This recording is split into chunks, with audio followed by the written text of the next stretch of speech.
Hello everyone, another day, another training slay. Today we are doing glute focus training. I'm doing a voiceover today because I want to talk through some of the exercises with you guys. First, we're going to warm up the body with the around the world with a resistance band. You're going to go clockwise and counterclockwise. 8 reps, 2 sets. Now we're going to do a reach, walkout, and shoulder tap.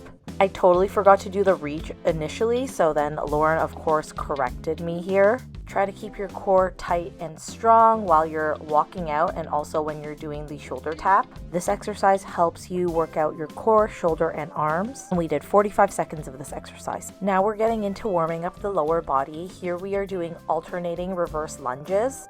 8 reps, 3 sets. We are warming up the lower body muscles, which includes the quads, hamstrings, and glutes.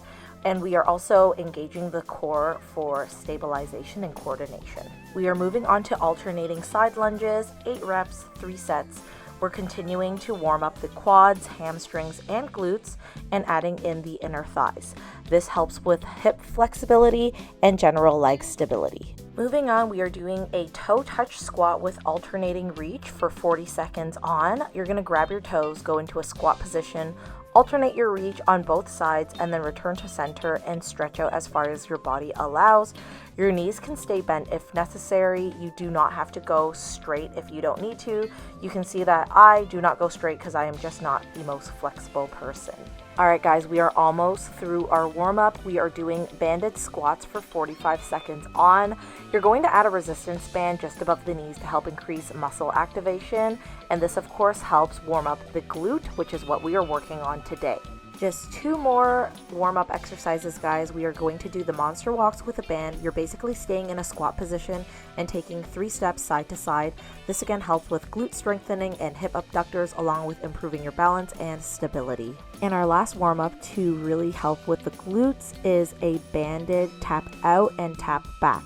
Basically, you're doing 45 seconds tapping out and back on either side and really warming up the glute, prepping it for what we're about to do next. Alright, getting into it, we're going to start off with single leg body hip thrusts. 8 reps on each leg, and we're doing 3 sets. Keep your non-working leg bent and out of the way. Don't be fooled because these actually do start burning after a while, especially because you've been doing them for so long. Moving on to the weighted hip thrust, we did 1 set at 25 pounds on each side with 8 repetitions, and then Lauren decided to add on another 10 pounds on either side, and then I did 8 repetitions again for 3 more sets. Lauren likes to practice rep in reserve, which is a method where you estimate how many reps after your set amount of reps that you can do in good form before failing. So if I can do 2 more reps after 8 good reps, I reserve 2 reps instead of continuing until 10 repetitions. It helps you regulate your intensity, prevents overtraining, and you can manage your progression.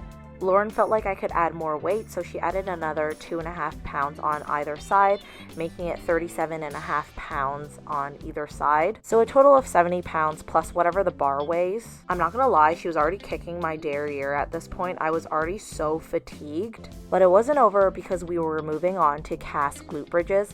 Essentially, you're going to stay at the top position and then just pulsate up and down. Lauren timed me on the cast glute bridges, and I believe it was either 30 seconds or 45 seconds on, and then we finish it off with 8 seconds holding at the top, really squeezing those glutes.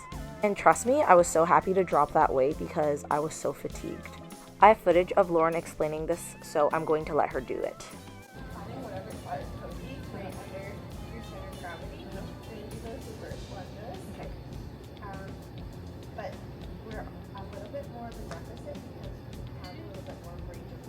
Okay. We're higher up. So when I bring my knee down, my range of motion will go a little bit more because I'm higher up. So we can sink into it a little bit better. So when you step back, I want you to think this leg is just kind of guiding you. Okay. This is where we're putting most of our weight. So this leg, I'm bringing it back. I feel like my glute, quad, hamstring of the front leg. My knee is just hovering over the bottom there. Okay. Pushing through this side. Okay. Side. Step it back. Push up. Just go on to the right. Okay. Down beside you. Step it back. Hover. And push it up. And in case you wanted to know, we did 8 reps on either side and 3 sets each.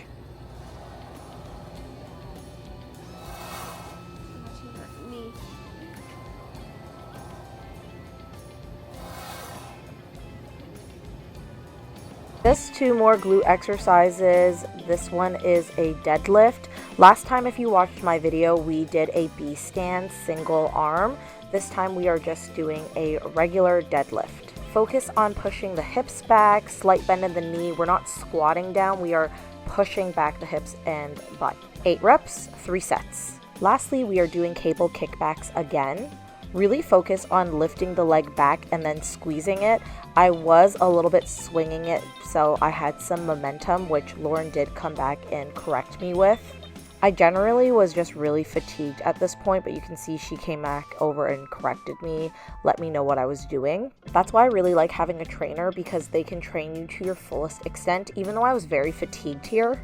8 reps, 3 sets. We're finishing it off with a booty burner. We did 45 seconds of kickbacks here with a band. In this exercise, you basically have your bands right above the knee on the thigh. You're going to use your leg and kick up to the sky. You actually want your leg to be bent instead of where you see how my leg is kind of going straight. Lauren does correct me once I move on to the side. She tells me to leave my leg bent and just kick up. So this is actually the correct form that you're supposed to do, where you're just kicking up to the sky. And with that small change, it really did engage the glutes so much more. Next, we're moving on to 45 seconds of a fire hydrant. So you're basically leaving your leg bent and then you're going to kick it to the side. This really helps engage the side glutes. By here, I was really burning, but we're getting through it. Lauren's timing us. It's again 45 seconds one side, 45 seconds the other side. This is strengthening and toning the glutes and core. It's going to help with hip mobility and a better pelvic stability, and it helps reduce back pain as well. And the last 45-second exercise we're going to do is a glute bridge march. Basically, we are laying on our back, bending and pressing the heels onto the ground, lifting the glutes up. You're alternating a march. Keep that tailbone tucked in and keep that glute raised, and everything is nice and tight. With the glute bridge march, we are basically strengthening glutes and core muscles again. You're improving your hip mobility and posture, and you are helping your balance. This can also help reduce lower back pain because you're stabilizing your hips and pelvis. You just have a few more seconds to go. By here, I was really just so fatigued, but we are in the last stretch. After this, we are going to stretch it out, so we are done. So we're just gonna stretch everything out. I hope you guys enjoyed this little workout with me. Follow me on Instagram _Hello Harley and TikTok at Hello Harley, and I'll see you guys next time. Bye-bye.